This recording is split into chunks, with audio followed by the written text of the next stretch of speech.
Hey there, listener. I hope you enjoyed that 34-minute segment from Mildred on how to reduce sauces. As info-packed as that segment might have been, I can tell you it definitely gave me time to clean up my studio.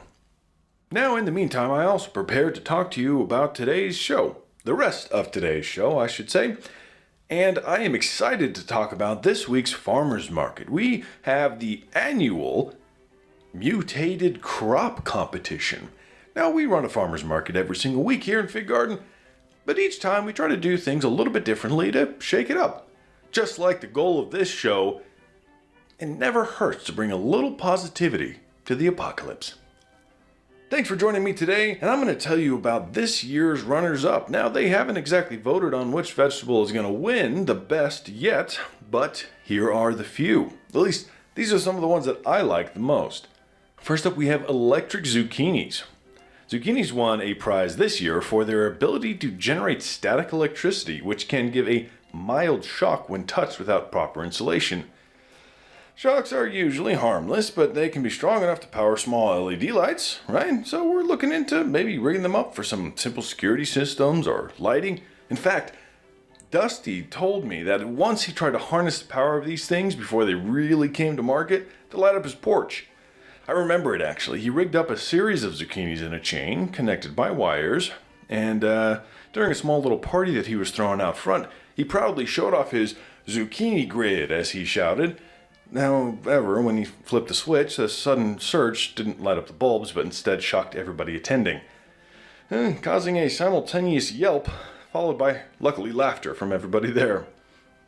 The next one, and this one is probably the strangest of them all. Laughing pumpkins. Right. Field of pumpkins that were planted a little bit outside of town. Apparently when they're ripe, they emit a sound resembling human laughter when they're tapped or sliced open. The laughing pumpkins were a hit for the most entertaining produce, which is a reward. Trust me, we have had some interesting submissions in the past. They apparently contain a gas inside that when released sounds like chuckles, causing an eerie but amusing effect at the market. Kind of been hearing that all morning. It's not unsettling at all. But it's a hit with some people. Miss Daisy, in fact, a local school teacher, decided to use the laughing pumpkins as a tool to teach the young students about sound waves, right?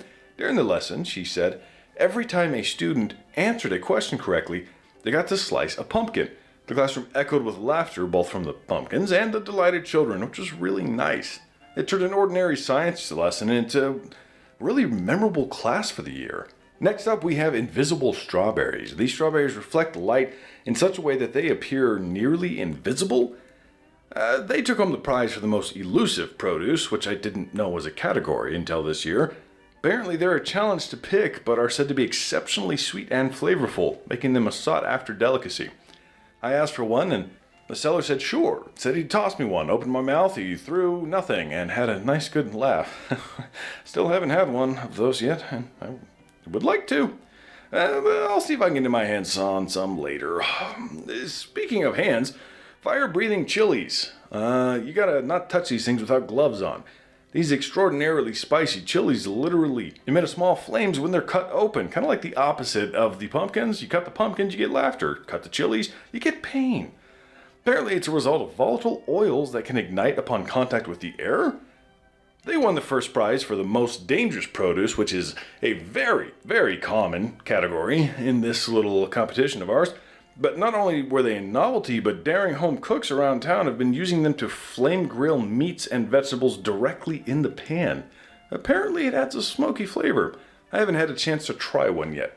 I'm not sure if Herb is going to use them or if he's going to ship them all over to Ash and Elm and try and, I don't know, maybe label them as normal chilies to see what he can light on fire. Maybe I'm thinking out of turn. But speaking of Herb, I am going to have him on later to talk about exactly what he uses or what kind of produce he uses in his restaurant from this event. And lastly, this one really caught my eye, rubber bananas, right? These bananas can stretch up to 3 times their normal length without breaking.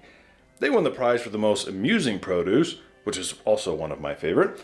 They bounce back to their original shape and size once released. Despite their stretchy nature, they taste like regular bananas. unfortunately.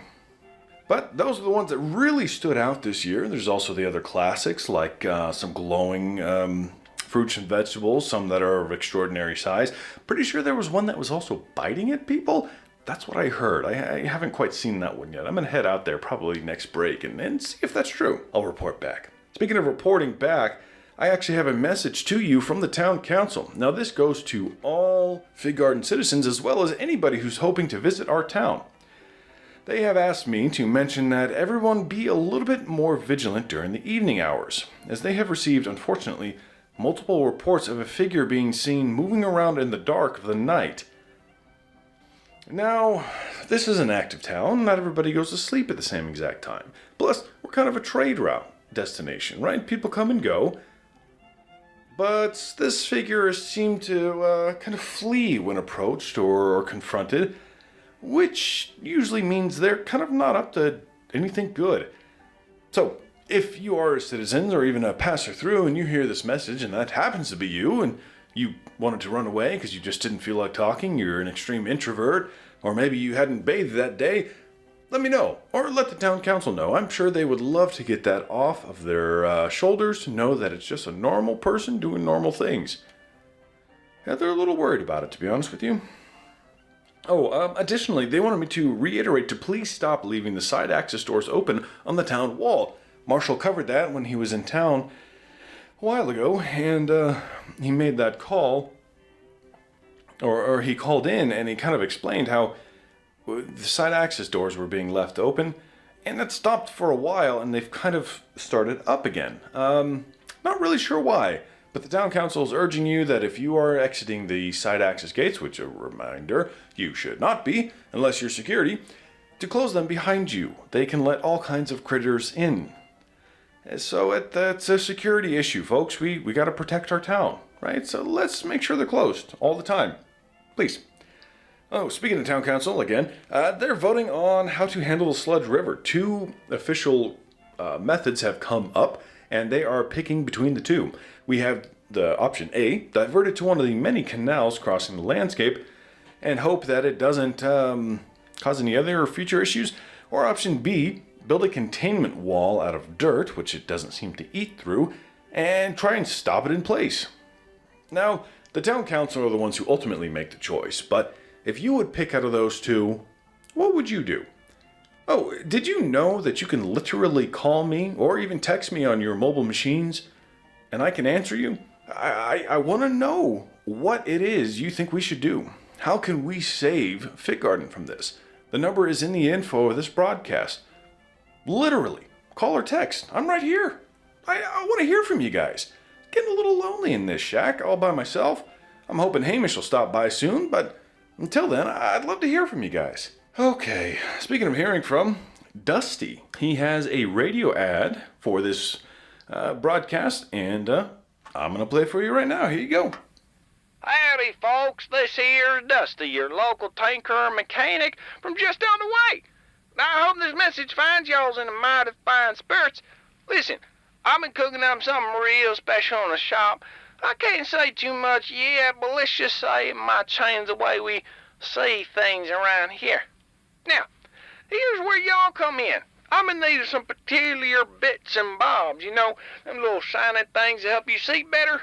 I'm talking about lenses, camera parts, even them old binoculars you got gathering dust in the shed, 'cause you buy them thinking that you're gonna go do like some bird watching or something, but then when you out there, you probably got chomped on by a mutant and it scared the hell out of you, so you ran back inside and people were laughing at you 'cause you said you were gonna become a famous bird watcher. You know, those things. Yeah. Oh, and glasses. Don't matter none if they're cracked or scratched. That's all right by me. I know tinkering this kind of stuff might be a little odd, but don't you worry none. I've got it all under control. Mostly. So, if you're willing to part with any of them optical components, swing on by to my shop with them. There might be just something in it for you, too. Aside from being part of our little secret project, that's sure to be a sight to behold. Remember, don't toss that what might just be your ticket to seeing the world anew, or at least our little quarter of it.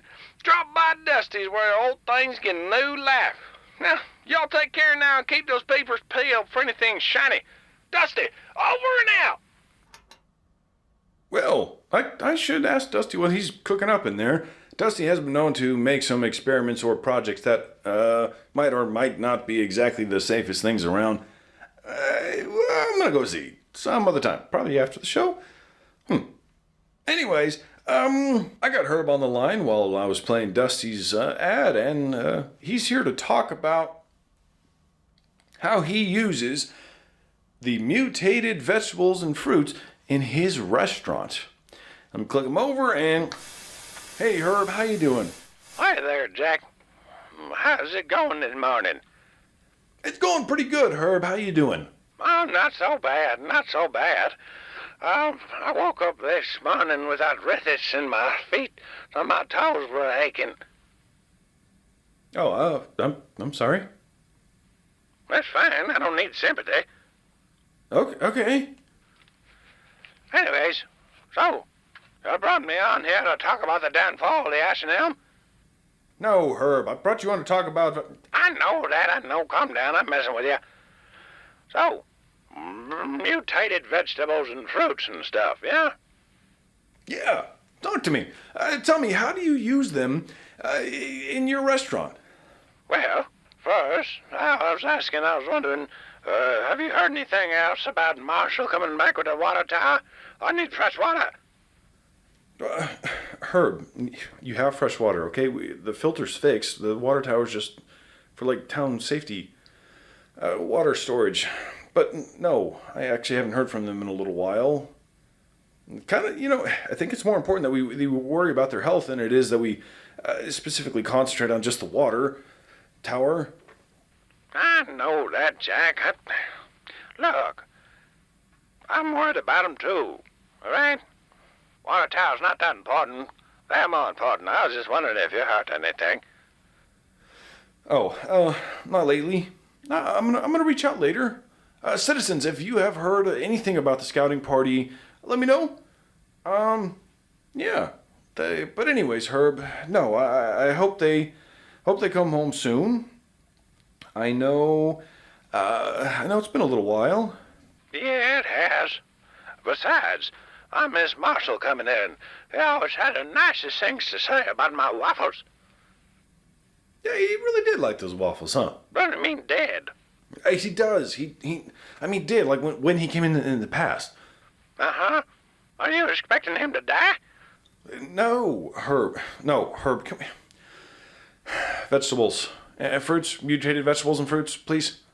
Oh, right, fine. Yeah. Okay. So, my first thing I start serving, again, this is exclusive. At least I think it's exclusive. I think I bought up all of them. Now, imagine a steaming bowl of tomato soup that glows with a soft blue and dim light. It makes for a mystical dining experience. In fact, I'm doing an event called a Midnight Glow Tomato Soup. So it's kind of marketed towards romantic couples to come on in and get some tomato soup. And there's only candlelight and the soup is glowing. Is soup really the most romantic food? But it's not about the romantic food. But yes, soup is extremely erotic.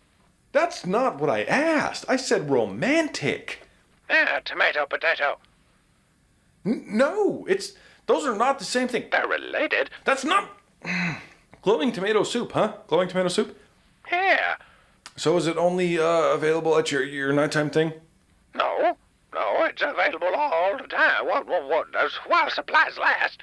My restaurant's the only place you can get it. I made that seller very happy. That gardener who growed it. Was that a pun? No, it was a slip of the tongue. Anyways, available at Herb's All Day Diner. Let's see. Do you know those fiery chilies you were talking about earlier? Was talking about earlier. Wait, so you listened to the show? No, of course not. The ones you were talking about earlier, though. I've decided to create my own line of hot sauce called Dragon's Breath Chili Sauce. Yeah, there's gonna be a warning label on it, 'cause every time you open the can, a puff of fire comes out. Oh, that sounds A little dangerous, but also really cool. Yeah, Dusty told me that he was interested in a few gallons of that stuff. Apparently he likes really spicy food. Oh, Dusty was interested in a few gallons of a flammable liquid that can combust on contact with air? Yeah? Hmm. Oh, I see what you're getting at. Yeah, you might want to check what he's going to use that for. Yeah, I probably should. That might not turn out well. I can't be associated with any more fires in town. I got my last letter for that. More? Wait, there was more than the one on the 5th? I don't want to talk about it. Now, I'm going to make chili sauce, and it's going to be tasty. Next up is the banana bread made with stretching bananas. So, this banana bread, I thought it would just be tasty, you know? Get a little bit of bounce when you chew on it. I thought it'd be a good idea. But it's not a good idea? It's not that it's not a good idea, Jack. It's that, it's more that some of them rascals came in and stole a loaf. Did you tell security? No, well, I'm not going to seek security off some kids getting banana bread, at least not at first. I thought they were hungry. They weren't hungry? No. They're out there playing basketball with it, throwing it through a hoop, having a laugh. Oh, that's actually pretty clever. Jack, that doesn't help. Okay. Yeah, well, theft is bad. I don't know what do you want me to tell you, Herb? But how does the banana bread taste? Well, good. I'm an excellent baker. I make fantastic banana bread. But I will say it's kind of hard to cut. It keeps bouncing around all over the cotton board. So I haven't quite figured that one out. So I moved on to my last one. Gravity-defying grapes. You seen those ones? Yeah, I did actually. They are grapes that float. I was surprised to learn that they didn't really win any awards for some reason. Right? Yeah, that one confused me too. But anyways, I decided to use those in a levitating grape salad. I mix it with arugula, nuts, and a light vinaigrette. And you gotta kind of like eat it quick because everything starts floating away. That sounds pretty interesting. That's cool. Well, thank you, Jackie. That's about all I got.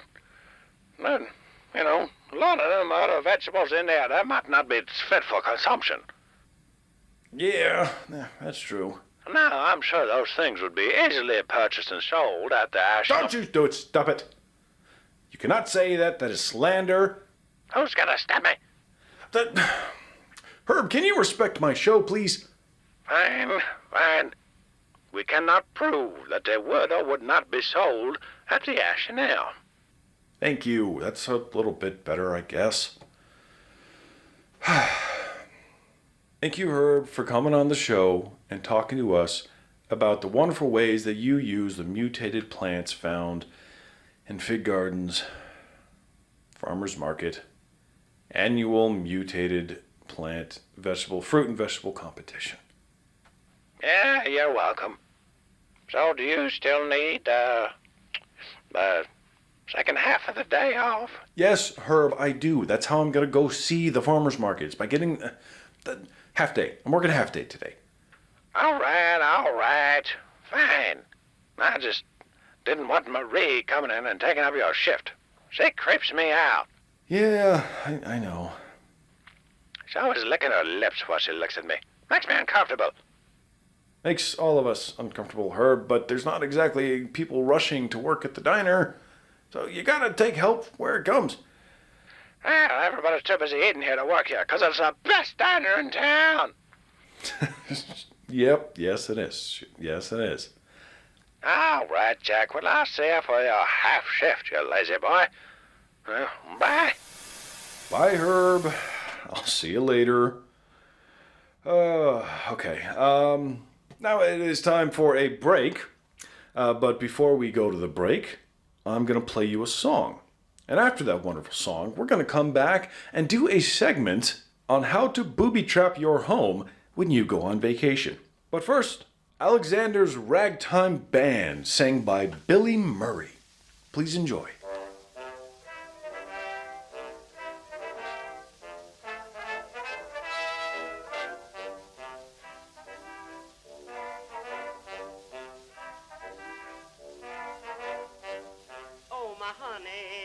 Oh my honey, better hurry and let me you going? Ain't you going to the leader man, ragged meter man? Oh my honey, let me take you to Alexander's grandstand, a brass band. Ain't you coming along? Come on in here, come on in here, Alexander's ragtime band. Come on in here, come on in here, it's the best band in the land. They can play a bugle call like you never heard before, so natural that you want to go to war. That's just the bestest band, what am? Oh, honey lamb, come on along, let me take you by the hand. Up to the man, the funny man, who's the leader of the band. And if you care to hear the Swanee River played in ragtime, come on in here,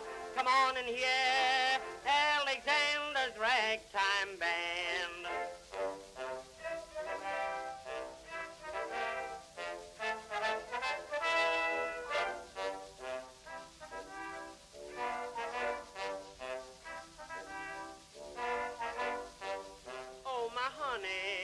Oh my honey, there's a fiddle with no daft screeches, just like a chicken, and a clarinet is a colored pet. Come on and listen to a classical band. What peaches come now somehow. Better hurry along. Come on in here, Alexander's ragtime band. Come on in here, it's the best band in the land. They can play a bugle call like you never heard before, so natural that you want to go to war. That's just the bestest band, what am? Oh, honey lamb, come on along, let me take you by the hand. Up to the man, the funny man, who's the leader of the band. And if you care to hear the Swanee River played in ragtime, come on in here, Alexander's ragtime band.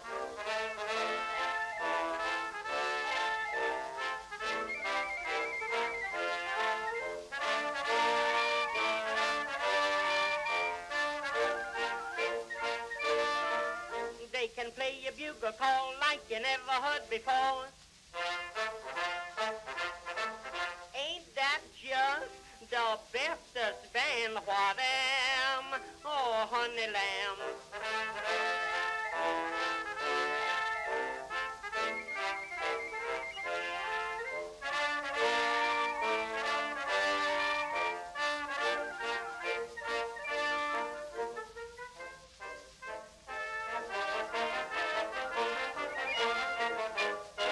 Come on in here,